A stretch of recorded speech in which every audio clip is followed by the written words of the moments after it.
우리 함께 인사 나눕니다. 샬롬. 샬롬. 네, 반갑습니다. 그래도 민속 명절 설을 앞뒀으니까 한 번 더 인사합시다. 새해 복 많이 나누세요.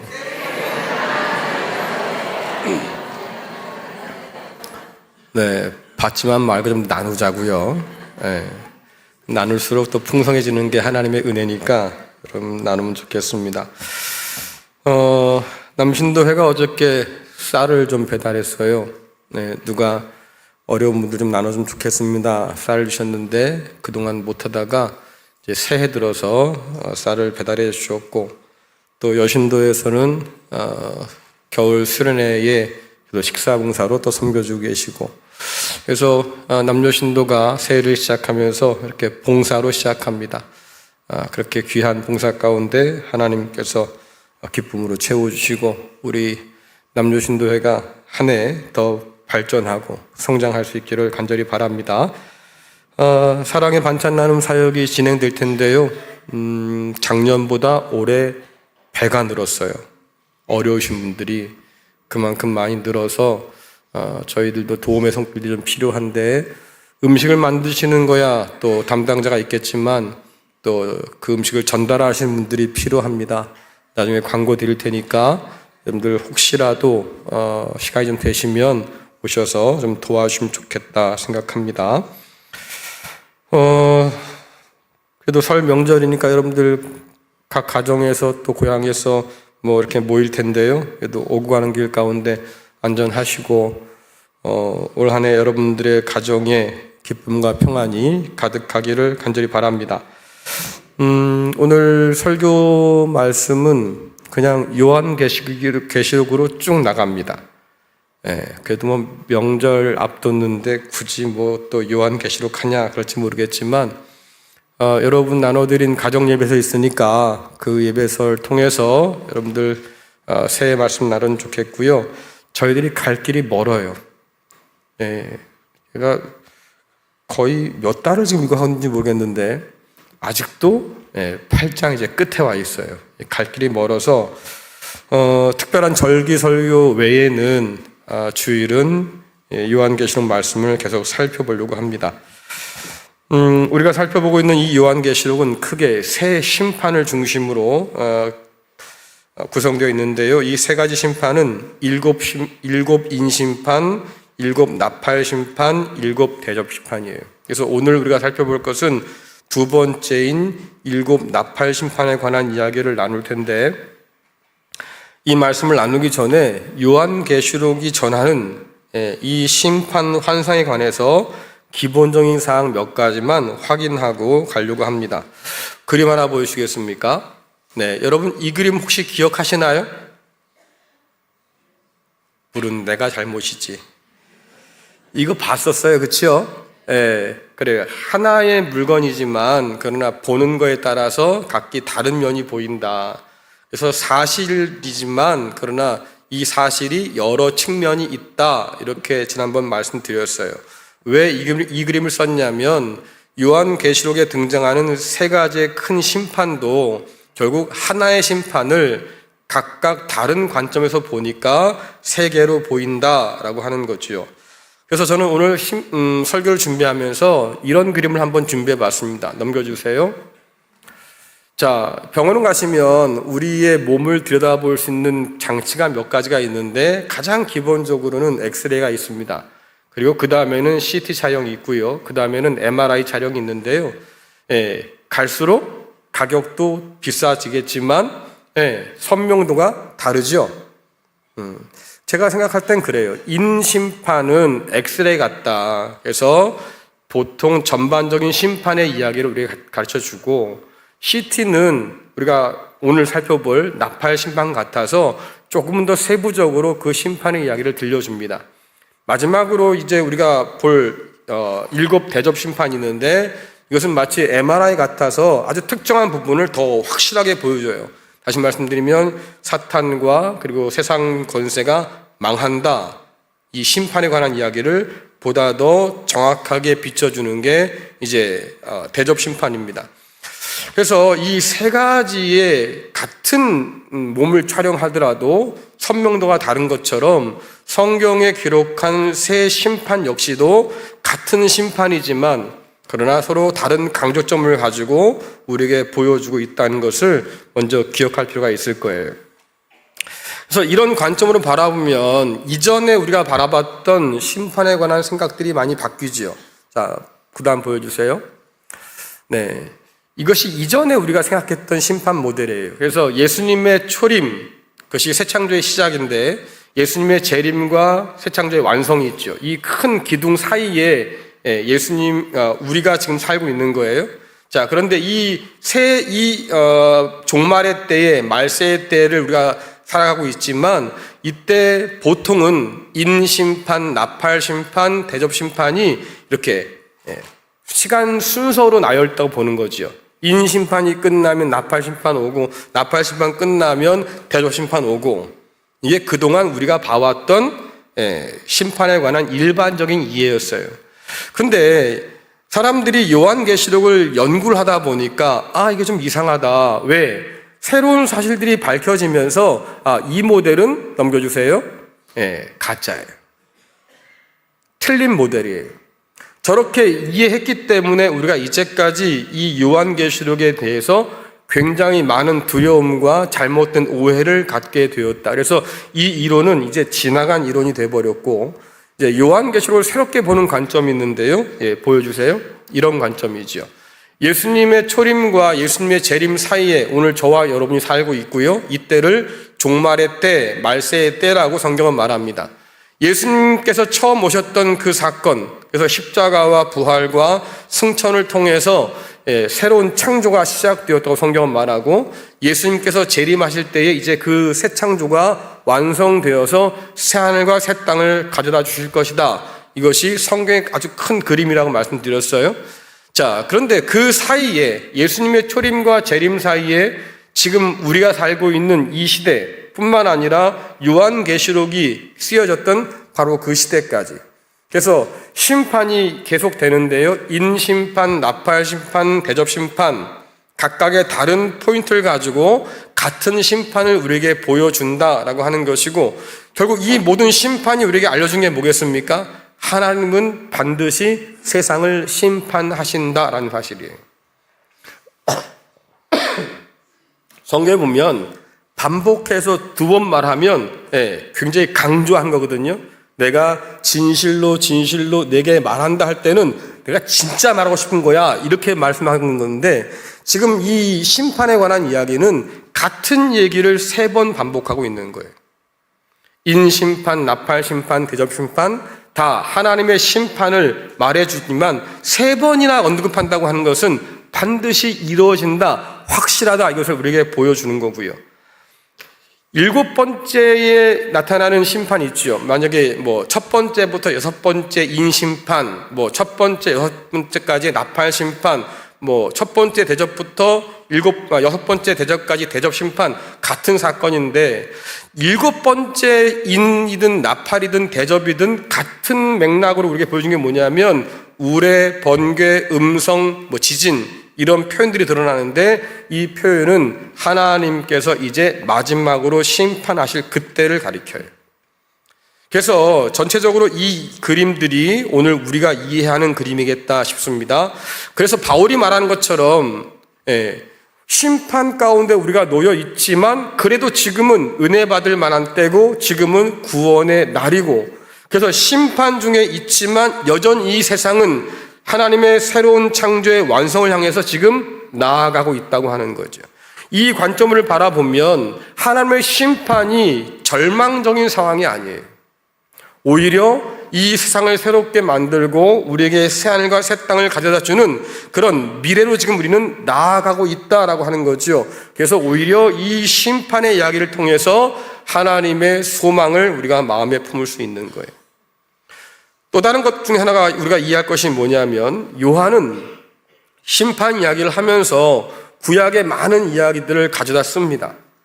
특별히 예언서에 많은 환상을 갖다 쓰기도 하고, 또 출애굽 때 하나님께서 애굽에 쏟아부었던 그 심판의 이미지들을 가져다가 그 심판을 지금 묘사하기도 하는데요. 그림 보여주세요. 그래서 첫 번째 출애굽, 하나님께서 애굽 이집트에서 그 백성을 건져내신 사건이 구약 성경에서는 구원의 원형이에요. 그리고 이 구원의 원형이 바벨론 포로 귀환 사건 때도 마찬가지고 그리스도 예수를 통한 죄와 사망과 사탄의 권세에서 건지시는 그 구원 사건과도 같이 맥락이 닿아 있습니다. 그래서 구원자는 여전히 하나님이시죠. 모세를 통해서 하나님이 이집트에서 그 백성을 건져내셨고 그 백성을 약속의 땅으로 가나안 땅으로 인도해 가시는데 성경 보니까 애굽에서 건짐받은 그 이스라엘 백성이 제사장 민족이 되어서 약속의 땅에서 하나님을 섬기는 민족이 되었어요. 마찬가지로 바벨론 포로에서 하나님께서 고레스를 통해서 이스라엘 백성들을 건져내셨지요. 그리고 그들을 약속의 땅 예루살렘으로 집어넣으시면서 하신 말씀이 뭡니까? 성전을 짓고 그 성전을 중심으로 해서 하나님을 예배하는 민족으로 살아라. 제사장 민족으로 그들을 다시 창조하셨다 되어 있고, 또 세 번째 출애굽이라 일컫는 그리스도 예수의 십자가 사건을 통해서 하나님은 우리를 죄와 사망과 사탄에서 건져내셨다고 말씀하시고, 그런 우리에게 새하늘과 새 땅, 약속의 땅을 허락해 주겠다고 약속하시고, 그리고 그렇게 부름받은 사람들을 하나님은 제사장으로 삼으셨다고 말해요. 그래서 우리가 요한계시록을 읽다 보면 땅에 있던 하늘에 있던 성도들이 뭐합니까? 하나님께 찬양하고 영광 돌리고 예배 올리잖아요. 그렇죠? 그게 뭐겠어요? 우리가 제사장 민족으로 부름받았다는 사실을 보여준다고 하는 거죠. 그래서 이 구원을 이야기할 때 반드시 들어가는 것이 결국 악에 대한 심판인데, 그 심판의 이야기들을 오늘 요한이 우리에게 이야기해 줄 때에 애굽에 퍼부었던 하나님의 심판의 그 상징들을 가지고 와서 우리에게 소개해 주고 있다고 하는 거예요. 그래서 이러한 관점을 가지고 이제 두 번째 심판인 나팔 심판에 관한 이야기를 좀 살펴보려고 하는데요. 자, 먼저 요한계시록 8장 6절에서 7절 말씀을 읽겠습니다. 시작. 7 나팔을 가진 7 천사가 나팔 불기를 준비하더라. 첫째 천사가 나팔을 부니 피 섞인 우박과 불이 나와서 땅에 쏟아지매 땅의 3분의 1이 타버리고 수목의 3분의 1도 타버리고 각종 푸른 풀도 타버렸더라. 아멘. 성경에서 나팔은 상징적인 의미가 좀 큰데요. 한 가지는 하나님의 임재할 때에 나팔 소리가 들린다. 나팔 불 때 이런 얘기 찬양도 있잖아요. 그렇죠? 자, 그런데 그렇게 하나님께 임재하실 때 나팔 불기도 하고요. 또 전쟁을 하기 위해서 군대를 소집할 때 나팔을 불어요. 그러니까 이 나팔이라고 하는 것은 하나님의 임재와 더불어서 하나님의 심판을 알리는 그런 신호로 사용되는 것을 우리가 볼 수 있습니다. 근데 이 첫 번째 천사가 나팔을 부니까 피 섞인 우박과 불이 땅에 쏟아진다. 중요한 건 우박과 불이 아니고요, 땅이에요. 하나님의 심판이 땅 위에 쏟아진다. 아까 우리가 말씀드렸던 것처럼 애굽에서도 우박이 떨어져서 여러 식물들이 죽지 않습니까? 그것처럼 하나님께서 심판의 우박과 불을 땅에 쏟아버리시는데, 이때 뭐가 죽냐면 땅의 3분의 1, 또 수목의 3분의 1이 다 타버리고 각종 푸른 풀도 다 타버린다. 그래서 우리가 주목할 게 뭐냐면 땅에 쏟아진 이 심판으로 인해서 땅의 3분의 1이 타버린다 이렇게 되어 있는데, 이 3분의 1이라고 하는 숫자는 구약적 배경을 가지고 있습니다. 에스겔에서도 나오기도 하고 스가랴에서 나오는데 심판의 기본 단위가 3분의 1이에요. 자, 특별히 스가랴서 13장 8절에서 9절 말씀 보겠습니다. 함께 읽습니다. 시작. 여호와가 말하노라. 이 온 땅에서 3분의 2는 멸망하고 3분의 1은 거기 남으리니 내가 그 3분의 1을 불 가운데 던져 은같이 연단하며 금같이 시험할 것이라.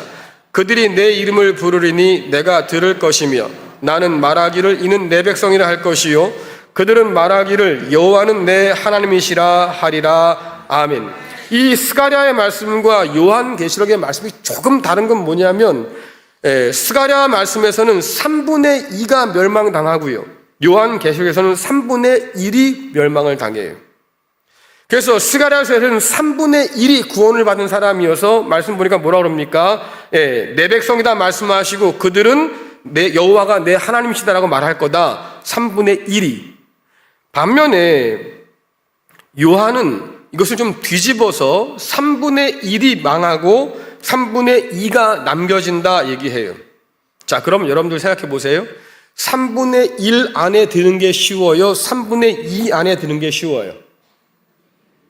네? 그렇지요. 3분의 2 안에 드는 게 쉽잖아요. 3분의 1 안에 들려면 저와 여러분이 없을 수도 있어요. 근데 3분의 2라고 하면 조금은 가능성이 있을 거 아니에요. 그렇지요? 이게 뭘 보여주느냐? 여러분들, 심판받는 사람이 많을까? 아니면 구원받을 수 있는 사람들이 많을까 생각할 때 하나님은 심판받는 사람보다 구원받을 수 있는 사람들을 더 많이 남겼다 그 말이에요. 3분의 2가 남았잖아요.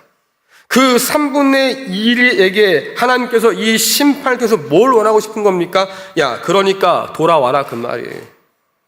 함께 망하지 말고 돌아와서 회개해서 구원받기를 원한다. 이게 하나님 마음이다. 그래서 모든 사람이 하나님을 알고 하나님께로 돌아와서 구원받기를 원하시는 분이 바로 우리 하나님이시고, 악인은 그 죄에서 돌이켜서 살기를 원하시는 분이 하나님이셔서 악인의 죽는 것을 기뻐하지 않다 하시는 분이 우리 하나님이니까 결국 뭐겠어요? 이 심판은 구원을 향해서 지금 열려 있다. 애굽 사람들이 심판당할 때 이스라엘 백성들이 구원받는 것처럼 세계의 3분의 1이 심판을 받을 때 남은 3분의 2 가운데서 하나님께서 그래도 살리고 돌아오라고 그렇게 말씀하신다 그 말이에요. 그러니까 이 심판을 우리가 이해할 때는 우리를 구원코자 하시는 하나님의 그 마음을 절대로 잊어버려서는 안 된다라고 하는 거죠. 자, 두 번째 나팔 심판은 이제는 땅이 아니라 바다에 임하는데, 자, 요한계시록 8장 8절에서 9절 말씀 보겠습니다. 시작.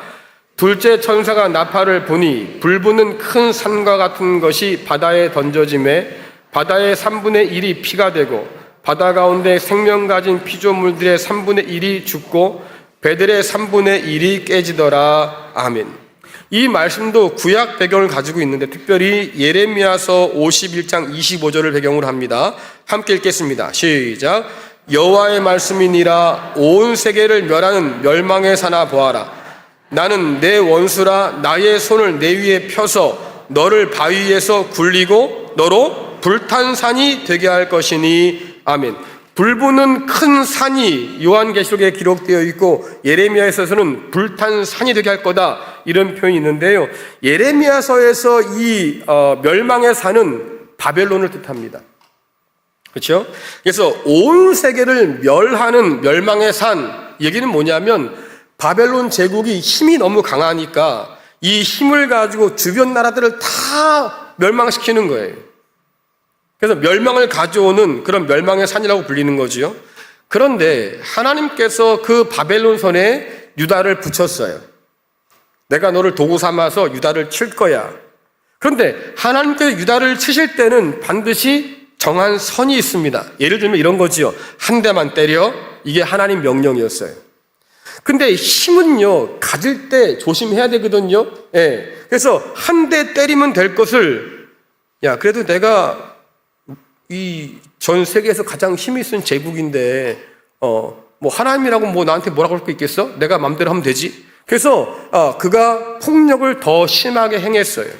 그 죄가 쌓여서 결국 하나님 뭐라고 말씀하십니까? 네가 스스로 나보다 높은 줄 알지 내가 널 꺾어버릴 거야. 그래서 불탄 산이 되게 한다. 하나님의 심판을 받아서 결국 그렇게 무너지게 될 것이다 라고 하는 거지요.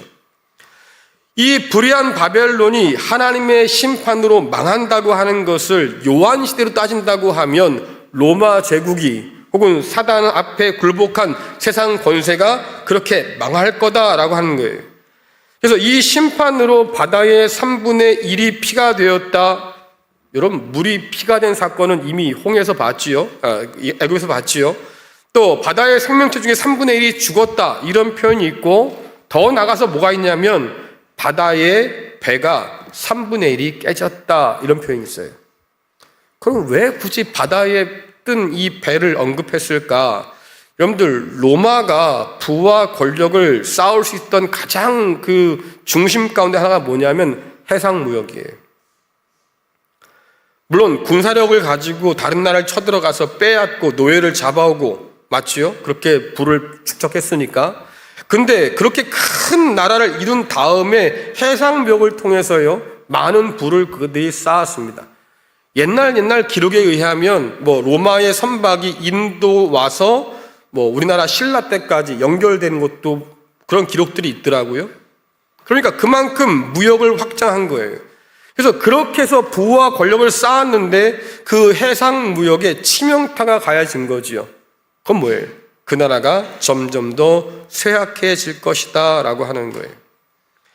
그래서 예전에 바벨론은 하나님을 대적하는 폭력적인 세상 권세를 상징한다고 하면 요한 시대에는 로마 제국이 바벨론으로 불릴 수 있는 거고, 심지어 요한 계시록에는 바벨론이 곧 로마 제국이라고 분명히 말을 하고 있으니까, 더군다나 더불어서 오늘 우리가 사는 이 세상 가운데서 그러면 누가 바벨론과 같으냐라고 하는 거지요.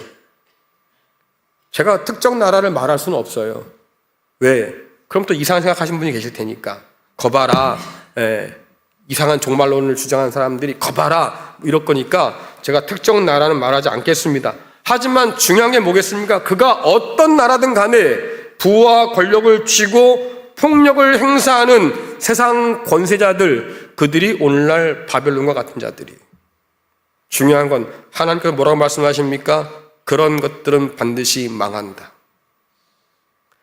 사단과 손잡고 그래서 폭력을 행하고 가진 부를 가지고 가난한 사람들 짓밟는 자들, 결국 너희들은 망한다. 오늘 이것이 심판 가운데 드러나는 하나님의 공의지요.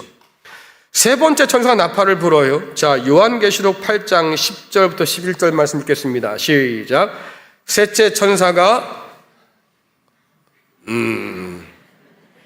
시작. 셋째 천사가 나팔을 부니 횃불같이 타는 큰 별이 하늘에서 떨어져 강들의 3분의 1과 여러 물샘에 떨어지니 이 별 이름은 쓴 쑥이라. 물의 3분의 1이 쓴 쑥이 되매 그 물이 쓴 물이 되므로 많은 사람이 죽더라. 아멘. 횃불같이 타는 큰 별, 뭘까요? 이 별은? 네? 네, 그게 뭐죠? 네, 유성이라고 하기도 하고 별똥별이라고 하기도 하고, 그렇죠? 운석이라고 하기도 하지요. 또 다른 표현으로 하자고 하면 혜성 같은 것도 예를 들 수 있을 거예요. 그렇죠? 혜성이 날아갈 때 보면 막 불 붙는 것 같잖아요. 자, 중요한 것은 별똥별이든 운석이든 어떤 이름이든 간에 혜성도 마찬가지입니다. 그 고대에는 불길한 상징으로 쓰였어요. 별이 떨어진다라고 하는 것은 지금도 아주 위대한 사람이 죽었단 말이 되잖아요. 그렇죠? 근데 전쟁을 하거나 나라의 운명을 가늠하는 그런 상황 속에서 하늘에 이런 것들을 바라보는 점성가들은 뭔가 별빛이 흔들린다거나 별이 떨어진다거나 하면 이게 불길한 일이 일어날 징조다, 이렇게 해석을 하거든요.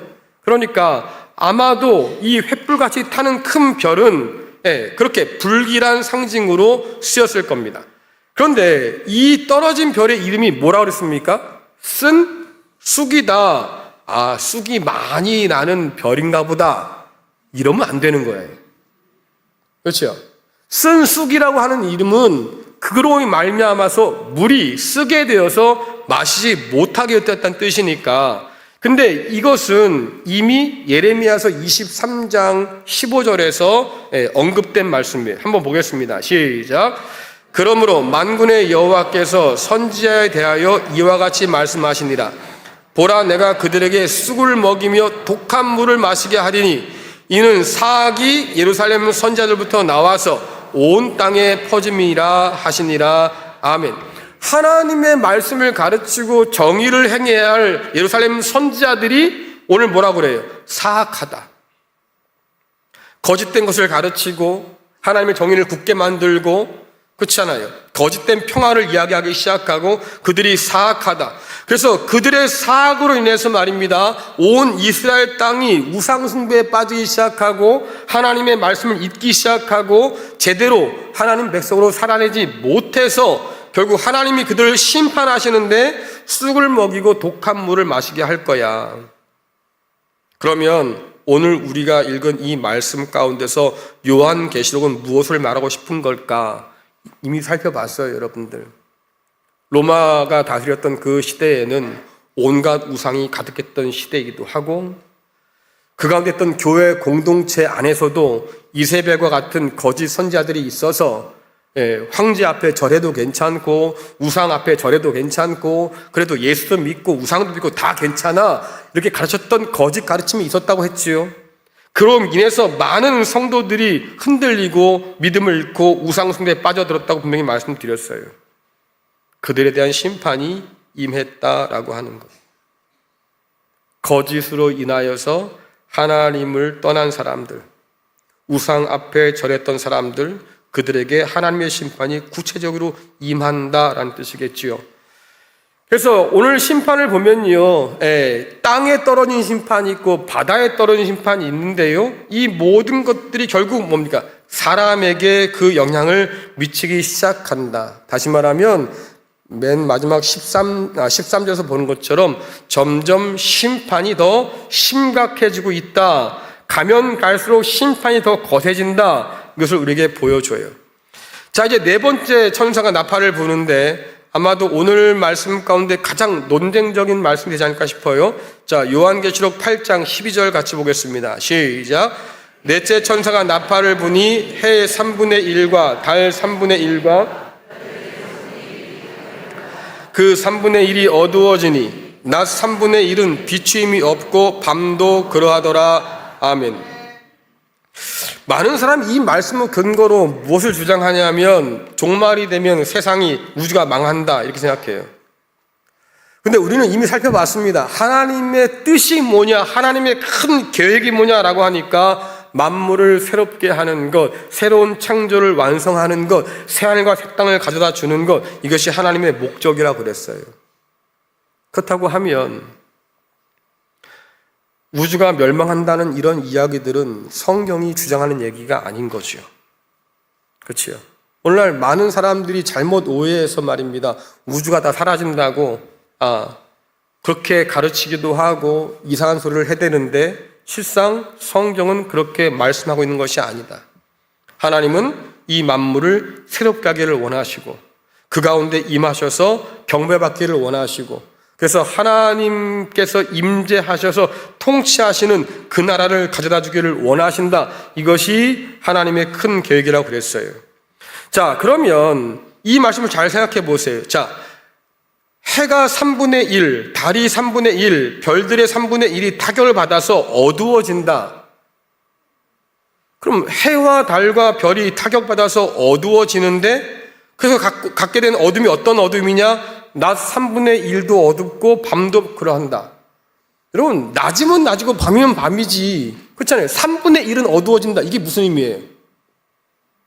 상상은 하실 수 있겠어요? 그러니까 여러분들 상징을 가지고 이해해야지 이것을 고지곳대로 믿기 시작하면 골치 아파진다 그 말이에요. 지금 이 말씀은 실제로 일어날 장면들을 우리에게 보여준 게 아니에요. 환상이니까 특별히 마지막 때에 관한 환상을 우리에게 보여주고 그 환상을 전할 때 상징이라는 것을 자꾸 써서 전해주니까 그 상징을 이해하지 못하면 이 말씀을 이해하지 못한다는 거죠. 우리가 주님 말씀을 들을 때도 그런 게 있습니다. 주님께서 비유로 말씀하셨다 돼 있는데 이 비유로 말씀하신 것을 비유로 받아들이지 않는 사람들이 있어요. 그러면 거기서 오해가 생기는 거죠. 자, 여러분들 토끼와 거북이가 경주를 합니다. 이야기지요. 비유잖아요. 근데 이걸 이렇게 가르쳐주면 어떤 사람은 토끼하고 거북이가 정말 경주를 했대. 이렇게 알아들으면 이거 좀 심각한 문제인 겁니다. 상징은 상징으로 이해해야 우리가 이해할 수가 있겠다. 그래서 오늘 말씀 가운데 나팔 심판을 다시 한번 되짚어보면 첫째 심판이 땅에 임했다고 그랬어요. 두 번째 심판이 바다에 임했다고 그랬습니다. 세 번째 심판이 강과 물에 임했다고 그랬어요. 네 번째 심판은 하늘의 해와 달과 별들이 심판받는다고 그랬어요. 자, 이 장면을 여러분들 처음 창세기에 있던 창조와 비교해 보세요. 하나님께서 사람을 만들기 전에 사람이 거할 수 있는 모든 것들을 다 만들어 놓으시고 마지막에 사람 만들었잖아요. 그렇죠? 그래서 하늘과 땅을 나눴어요. 궁창을 만들고요. 그 궁창을 채워서 해와 달과 별들을 만들어 놓으셨습니다. 땅을 또 나눠서 말입니다. 바다 물이 모이게 하셨고요. 그리고 땅 위에는 여러 가지 짐승들이 살게 하셨고 바다에는 여러 가지 물고기가 살게 하셨어요. 이 모든 걸 다 만드신 다음에야 비로소 사람을 창조하셨잖아요. 그런데 지금 그렇게 창조했던 하나님의 그 세상이 지금 흔들리고 있다고 하는 거예요. 땅도 하나님의 심판 가운데 있고 바다도 심판 가운데 있고 마시는 물, 강 다 심판 가운데 있고 심지어 하늘의 해와 달과 별도 심판을 받는다. 다시 말씀드리면 하나님께서 우리를 위해서 만들어 주셨던 그 세상이 타락해서 그 질서가 완전히 무너졌으니까 이걸 다시 흔들어서 다시 세우겠다 하는 뜻이에요. 자, 그러면 하늘의 해와 달과 별들은 어떤 존재들이냐? 하나님의 영광을 드러내야 할 존재들인데요. 사람들이 이 하늘에 있는 해와 달과 별들을 우상처럼 섬겼어요. 신처럼 섬겼어요. 자, 여러분들 애굽의 바로는 누구의 아들이라고 그럽니까? 태양신의 아들이라고 그러잖아요. 그렇죠? 그 옛날 바벨론은 누구를 섬겼습니까? 바벨론에서 가장 유명한 신은 달신이에요. 그렇죠? 그러면 우리나라가 섬겼던 별신은 뭐가 있을까요? 우리나라 섬겼던 별신. 에? 들어는 보셨나? 칠성각? 중국집 이름 아니에요. 예. 여러분들 절 옆에 가면 칠성각이라고 있어요. 그렇죠? 사실은 이 칠성각은 우리나라 민간 고유 신앙입니다. 불교는 전례 받은 거지만 칠성각은 우리 거예요. 자, 그럼 그 칠성각에서 뭐 하지요? 빌어요. 뭘 떠놓고 빌어요? 아침에? 네, 정한수 떠놓고 어머니 빌었어요. 그러면 그때 빌었던 신은 뭐지요? 칠성신이 뭐예요, 그러니까? 하늘에 있는 북두칠성. 그래서 칠성각이요. 그러니까 우리나라도 별을 섬겼다 그 말이에요. 하늘에 있는 하나님이 만들어두신 해와 달과 별들을 사람들이 우상 삼아 섬겨서 그것을 하나님처럼 그렇게 절하고 섬겼다 그 말 아니에요? 그렇지요? 그러니까 문제는 뭐냐면 그 당시의 신들, 하늘에 있는 해신이든 달신이든 별신들이든 어쨌든 이 신들이 어떤 역할을 했냐면 왕권을 지지하는 역할을 했어요. 왕권을 지지해요. 그래서 하나님께서 모세를 통해서 애굽의 바로에게 모세를 보낼 때에 바로가 뭐라고 그랬냐면 여호와가 누군데? 난 처음 들어봐 그런 신. 정말 몰라서 그런 게 아니고요. 믿지를 못한 거예요. 왜? 야, 내가 믿는 모든 신들은 애굽의 신들이 많았으니까 내가 믿는 모든 신들은 다 내 편이야. 그치요? 왕과 귀족을 지지하고 권력을 지지하고 그 나라의 질서를 유지해가는 신인 거예요. 그런데 하나님은 뭐라 그럽니까? 노예들의 신이라고 그러잖아요. 그치요? 노예들의 신? 난 처음 들어봤어. 우리 신 중에는 노예들의 신은 없으니까 그 얘기거든요. 그러면 하나님께서 해와 달과 별들을 심판한다는 얘기는 결국 뭐냐면 그렇게 악한 권세를 유지하게 돕는 그런 우상들을 심판한다는 뜻이에요. 옛 바벨론이나 로마 같은 이 모든 불의한 세상의 권세를 유지할 수 있도록 돕는 신들, 내가 너희를 다 무너뜨릴 거야.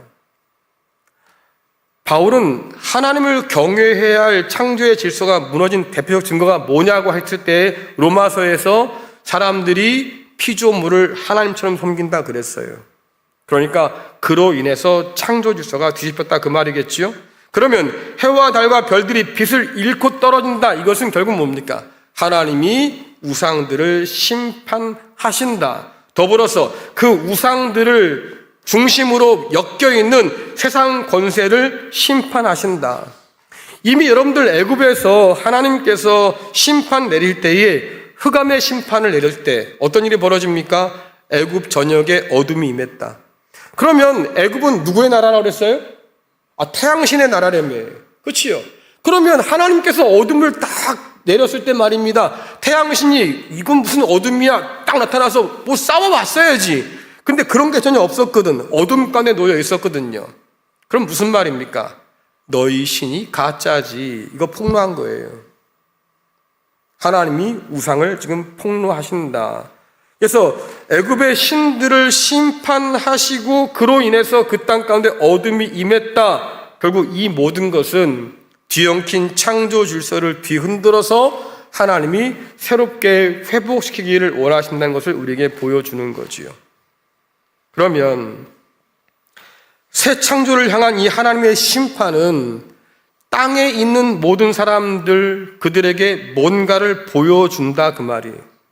자, 그래서 땅에 속한 사람들, 예를 들면 우리가 어떻게 표현할 수 있냐면 땅에 속한 사람은 짐승의 표를 받은 사람이기도 하겠고, 로마 황제 앞에 절하면서 우상을 섬긴 자들이기도 하겠고, 하나님 없이 살고자 하는 사람들이니까 그런 대적에게도 뭔가 이 심판은 의미가 있을 거고, 더불어서 하늘에 속한 사람이다, 하나님의 인을 받은 사람이다, 이 땅에 있는 모든 성도들에게도 이 심판은 반드시 의미가 있겠다. 그럼 무슨 의미가 있을까? 여러분들 출애굽 심판을 보면 이해할 수 있을 것 같은데요. 자, 출애굽기 7장 5절 또 10장 2절 같이 읽겠습니다. 시작. 내가 내 손을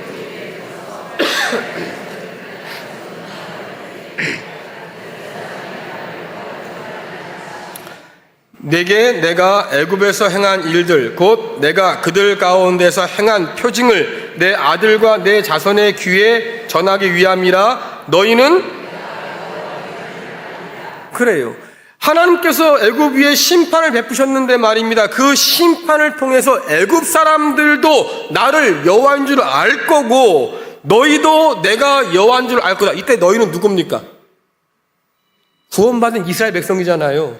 그렇죠? 그러면 이 말은 뭐냐면 하나님을 거역하는 애굽 사람들도 이 심판을 통해서 내가 하나님인 것을 알게 될 거고, 그리고 하나님의 백성으로 구원받은 너희들도 이 심판을 통해서 내가 여호와인 줄 알 거야 라는 뜻이에요.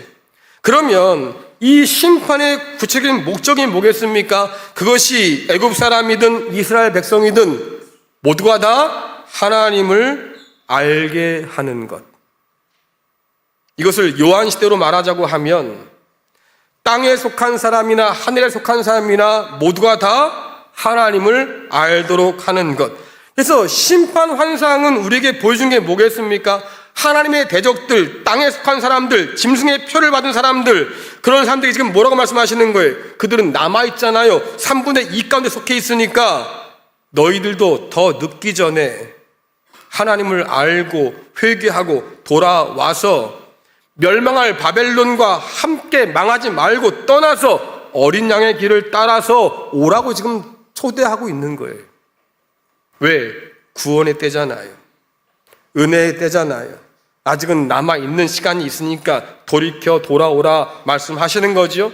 더불어서 하나님을 믿고 살아가는 사람들, 하지만 세상 권세에 짓눌려서 말입니다, 핍박을 당하고 죽임을 당하기도 하는 바로 그 교회 성도들에게 뭐라고 말하는 겁니까? 사탄과 세상 권세가 아무리 강력해 보여도 그러나 여전히 하늘 위 보좌 위에 좌정하신 하나님께서 세상 만물을 주관하고 계시니 낙심하지 말고 실망하지 말고 끝까지 인내해서 하나님 나라를 상속받으라고 지금 말씀하고 계신 거예요. 그러니 이 심판은 사람들이 오해하는 것처럼 하나님께서 복수한다, 보복한다 이런 개념이 아니에요. 오히려 하나님의 공의와 오래 참으심으로 새 창조로 우리를 초대하시는 하나님의 긍휼을 우리에게 보여준다고 하는 거죠. 그래서 여러분들이 심판을 대할 때는 반드시 두 가지를 기억하셔야 돼요. 하나는 악에 대한 하나님의 공의, 또 하나는 우리를 향한 하나님의 긍휼. 이 두 가지를 가지고 심판을 봐야 이 심판 의미가 온전히 전해질 수 있다고 하는 거지요. 자, 신약 성경 잠깐 볼까요? 고린도후서 6장 2절, 베드로후서 3장 15절. 우리 같이 읽겠습니다. 시작. 이르시되 내가 은혜 베풀 때에 너에게 듣고 구원의 날에 너를 도왔다 하셨으니 보라 지금은 은혜 받을 만한 때요 보라 지금은 구원의 날이로다. 또 우리 주의 오래 참으심이 구원이 될 줄로 여기라. 아멘. 그래요. 바울이 분명히 말합니다. 우린 지금 종말의 때를 살고 있습니다. 하나님의 심판의 때를 살고 있는 거예요. 하지만 그 가운데 뭐가 있어요? 여전히 은혜 받을 수 있는 시간들이 남아 있고요.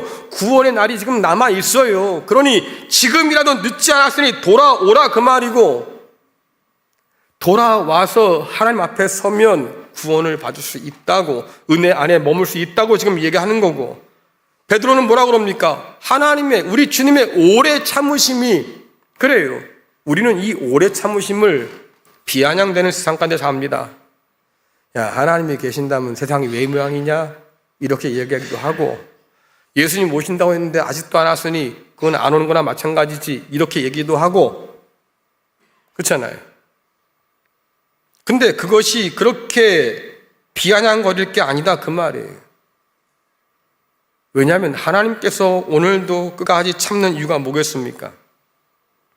아직 시간이 남아있으니 돌아오라 그 말이잖아요. 하나님은 사탄과 우상과 세상의 불의한 권세를 반드시 심판하실 거예요. 왜? 그래서 새 창조를 이루시겠지요.